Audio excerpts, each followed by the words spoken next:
Okay, today we're going to see how to replace the battery in this thing. This is the weigh scale I use to weigh my luggage when I go to airport or anywhere. So if you have one of these, this is how we change battery in this. So look at this hook. This is where the battery is. So you have a little space. If you try it with your finger, it's really hard to get. So the easy trick is take this hook,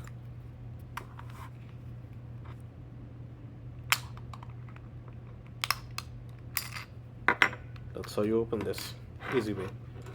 And here you go, you see the battery in there, you see where you can put finger, the gap here, just hold on to the battery and press it back.